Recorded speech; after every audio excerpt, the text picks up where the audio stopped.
ഗണേശോത്സവം 8-ാം ദിവസം നേരത്തെ കാണിച്ചു. ഇന്നലെ രാത്രി നമ്മുടെ ഏരിയയിൽ ഗണപതി വിസർജനമാണ് കാണിക്കുന്നത്. കഴിഞ്ഞ് കുറച്ച് ഈ ഏരിയയിലത്തെ ഓരോ ഏരിയയിൽ ഓരോ ഗണപതി ഉണ്ടാവുമല്ലോ, അപ്പോൾ അവിടുത്തെ അതിൻ്റെ ഡാൻസും പാട്ടും കേൾക്കാൻ വേണ്ടിയിട്ടാണ് അതിൻ്റെ ആദ്യം എല്ലാം ഭംഗിയായിട്ട് ആദ്യം കേൾപ്പിച്ചത്. അത് നിങ്ങൾക്ക് ആസ്വദിക്കാൻ വേണ്ടിയിട്ട്. പിന്നെ അതിനെപ്പറ്റി പറയാമെന്ന് വിചാരിച്ചു. ഇത് ഒരു പ്രത്യേക കുളം ഉണ്ടാക്കിയിട്ടുണ്ട്, പ്രത്യേക ദിനമായിട്ടുള്ള. ആ കുളത്തിൽ അവിടെ പോയിട്ട് എല്ലാ മൂർത്തികളെയും അവിടെ പോയിട്ടാണ് ചെയ്യുക. ശരിക്കും വീടുകളിലൊക്കെ ഇങ്ങനെയാണ് ചെയ്യുന്നത്. അതിൻ്റെ ഒരു ഫ്രണ്ടിൻ്റെ വീട്ടിൽ അയച്ചു കിട്ടിയതെന്നാണ്.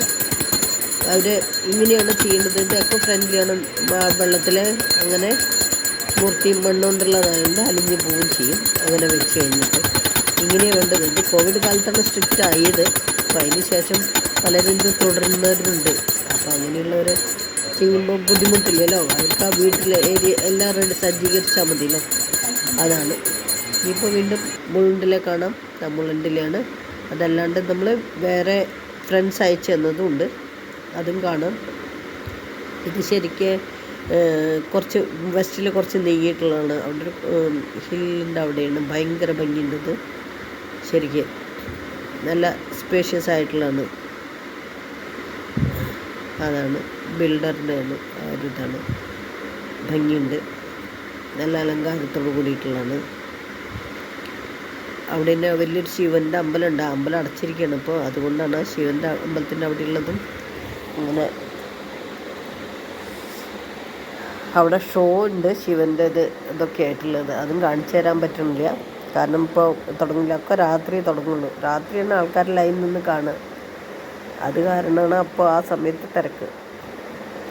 ഇതിപ്പോൾ കണ്ടില്ലേ, ഓരോരുത്തർ ആൾക്കാർ ക്ഷീണിച്ചു തുടങ്ങി. 8 ദിവസമായില്ലേ അവർക്കൊഴിച്ചിരിക്കണു. അങ്ങനെ അതാണ്. നല്ല ഭംഗിയുണ്ട്. ഇതൊരു ഫ്രണ്ട് അയച്ചു തന്നാണ് കേട്ടോ. നല്ല ഭംഗിയുണ്ട്. എത്ര വലിയ കയ്യാലേ ശരിക്കും. ഇതന്ന് ഞാൻ ഫോർട്ടിലെ രാജ കാണിച്ചിരുന്നു. അത് ഇന്നത്തെ രൂപമാണ് കേട്ടോ. നല്ല ഭംഗിയില്ലേ. ഫോർട്ടിലെ തന്നെ വേറൊരു ഗണപതി. ഫോർട്ട് ഏരിയയിലത്തെയാണ് ഗണപതി കേട്ടോ. അപ്പോൾ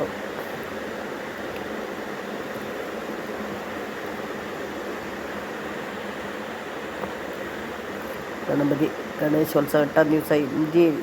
ലാൽബാഗ് പോകാൻ പറ്റില്ല, ഭയങ്കര തിരക്കൊന്നും നല്ലതായതുകൊണ്ട് പോകാണ്ട് തിരിച്ചു വന്നു. അവിടെ പോയി കഴിഞ്ഞാൽ ഒരു ദിവസം ആ ഒരു ഗണപതി മാത്രമേ എനിക്ക് കാണിച്ചു തരാൻ പറ്റുള്ളൂ.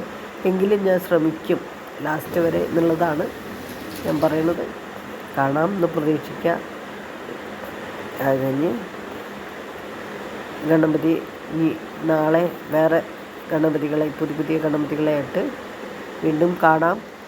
അപ്പോൾ നമുക്ക് കല്യാണിലെ രാജ എൻ്റെ ഫ്രണ്ട് അയച്ചു തന്നത് കല്യാണം അതും കൂടി കാണാം.